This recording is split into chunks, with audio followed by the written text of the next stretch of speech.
رمضان عرفان رمضان عرفان رمضان عرفان رمضان عرفان رمضان عرفان رمضان عرفان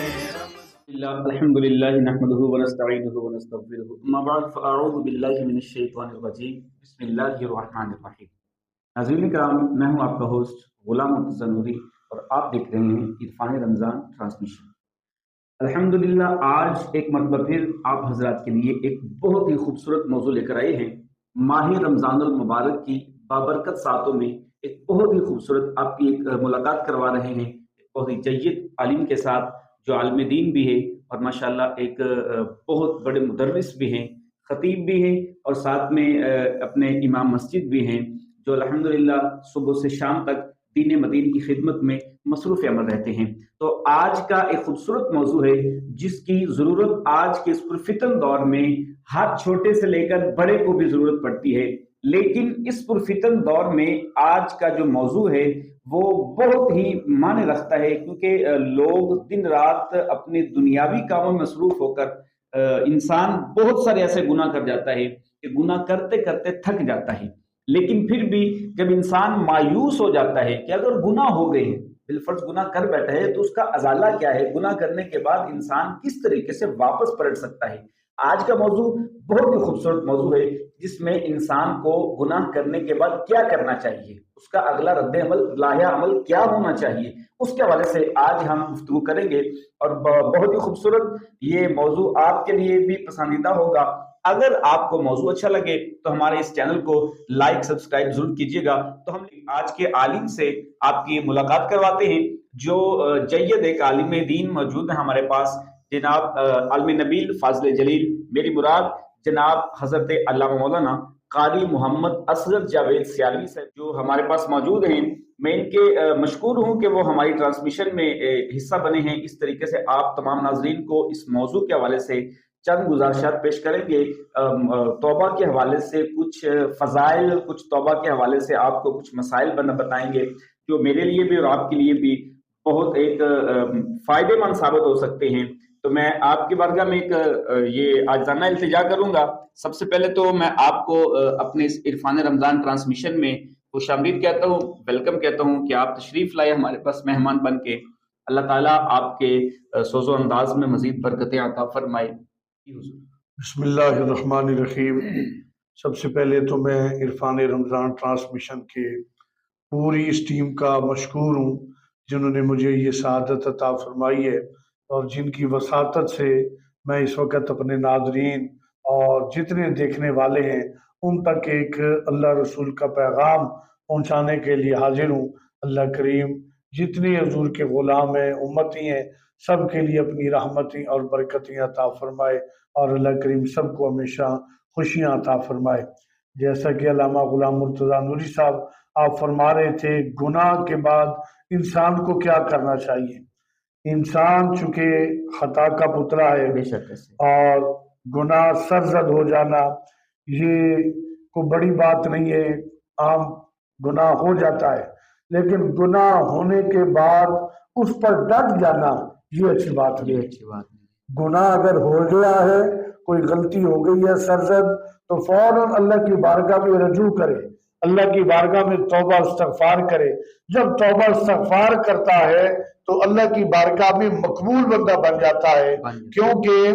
بے شمار اللہ کے ولیوں کا یہ قول بھی ہے اور حضرت سادی شیرازی رحمت اللہ تعالی علیہ آپ کا فرمان بھی ہے کہ جوانی کی توبہ جو ہے نا یہ پیغمبروں کا شیوا ہے، اور توبہ کے لیے حضور کی حدیث مبارکہ کا مفہوم ہے۔ امام الانبیاء نبی پاک صلی اللہ علیہ وآلہ وسلم آپ نے ارشاد فرمایا، اگر کوئی بندہ توبہ کرتا ہے، جب توبہ کرتا ہے تو اس کی توبہ پر اللہ کریم دریاؤں کے اندر جو مچھلیاں ہوتی ہیں ان کو بھی حکم فرماتا ہے کہ اس بندے کے لیے بخشش کی دعا کرے، اور توبہ کرنے والے کے لیے ہوا میں اڑنے والے پرندے بھی بخشش کی دعا کرتے ہیں۔ اور اللہ کے مقرب فرشتے بھی اس کی بخشش کی دعا کرتے ہیں۔ صاحب اس میں ایک بات اور بھی ہے، جو توبہ انسان کرتا ہے، ظاہر سی بات ہے گناہ جب ہوتا ہے انسان جان بوجھ کے تو کوئی گناہ نہیں کرتا، پھر بھی گناہ ہو جاتا ہے، آخر شیطان بہکاتا ہے، گناہ ہو جاتا ہے انسان سے، لیکن گناہ کرنے کے بعد توبہ کرنے کی شرائط کیا ہے، اس میں توبہ کس طریقے سے کی جائے کہ ناظرین کو پتہ چلے نا کہ توبہ کرنی اصل توبہ ہوتی کیا ہے۔ بہت سے افراد ایسے ہیں جو گناہ کرنے کے بعد وہ کہتے ہیں جی میں تو توبہ کر چکا ہوں، لیکن پھر وہ دوبارہ پھر گناہ وہی کرتا ہے۔ اس میں توبہ کی شرائط کیا ہونی چاہیے، کس طریقے سے توبہ کرنی چاہیے جو انسان کو دوبارہ اس طرف کیا معاملات ہونی چاہیے؟ یہ انسان جب بھی اللہ کی بارگاہ میں رجوع کرتا ہے، توبہ کرتا ہے، ایک تو صدق دل کے ساتھ، سچے دل کے ساتھ اللہ کی بارگاہ میں توبہ استغفار کرے کہ بار الہ پیچھے جو گناہ ہو گیا ہے تو مجھے اس کی معافی عطا فرما، اور پھر اس توبہ پر استقامت کے لیے بھی دعا کرے کہ یا اللہ مجھے اس توبہ پر تو استقامت عطا فرما، آئندہ سے وہ غلطی نہ کرے، آئندہ سے وہ گناہ نہ کرے۔ مطلب جو گناہ جس کی توبہ کر رہا ہے اس گناہ سے پرماننٹ پیچھے ہٹ جائے، وہ گناہ دوبارہ نہ کر پائے، حتی الامکان کوشش کرے کہ اس گناہ کو وہ دوبارہ نہ کرے۔ ایک بار ہو گیا ہے لیکن اگر ہو بھی جائے تو توبہ کا دروازہ کبھی بند نہیں ہوتا۔ اور جس طریقے سے وہ ایک بنی اسرائیل کا واقعہ بھی ہے کہ ایک انسان نے 99 قتل کر دیے، 99 قتل کرنے کے بعد وہ تھوڑا سا ناظرین کو تھوڑا سا اس کے حوالے سے آگاہی فرمائیے گا۔ 99 قتل کرنے کے بعد اس کے دل میں توبہ کا ایک جذبہ پیدا ہوا۔ معذرت آپ کی بات ٹوک رہا ہوں، یہ جو انسان گناہ کے بعد دل میں یہ ملال کبھی پیدا ہوتا ہے کہ انسان توبہ کرے تو وہ کہ خود بخود ہوتا ہے یا اللہ تعالیٰ کی طرف؟ اصل یہ اللہ کی طرف سے جو پہلا ملال پیدا ہوتا ہے نا، یہی توبہ کی طرف لے کے جاتا ہے انسان کہ وہ دل اس کا مائل ہو جاتا ہے توبہ کی طرف۔ تو وہ 99 قتل کرنے کے بعد جب نکلا ہے توبہ کے لیے، اچھا توبہ کے لیے اب اس حدیث پاک سے ہمیں یہ بھی ایک پیغام ملتا ہے کہ توبہ کرنی ہو تو اللہ کے مقرب بندے جو ہوتے ہیں ان کی سنگت اور صحبت بھی بہت ضروری ہے، بے شک بے شک، تاکہ آئندہ سے وہ گناہوں سے پاک رہ سکے، اور ان کی سنگت صحبت کی وجہ سے وہ آئندہ اچھی زندگی گزار سکے۔ بے شک۔ تو وہ 99 قتل کرنے کے بعد جب ایک بندے سے پوچھتا ہے کہ میں توبہ کرنا چاہتا ہوں، تو وہ بندہ توبہ مطلب کے طور طریقے آداب نہ جانتا تھا یا توبہ کی فضیلت کو نہ جانتا تھا۔ اس نے کہا 99 قتل کیے تو نے، تیری معافی کیسے ہو سکتی ہے؟ تو اس نے جب کہا کہ تیری معافی نہیں ہو سکتی تو روایات میں آتا ہے کہ اس نے کہا 99 تو کر ہی بیٹھا ہوں تو میں اپنی 100 کی گنتی کیوں نہ پوری کر دیتا ہوں، تو اس نے اس کو بھی ختم کر دیا۔ لیکن اس کے بعد پھر دل میں جب توبہ کا خیال پیدا ہوا تو وہ کسی سے پوچھتا ہے میں توبہ کرنا چاہتا ہوں، تو بتانے والے نے بتایا فلاں جگہ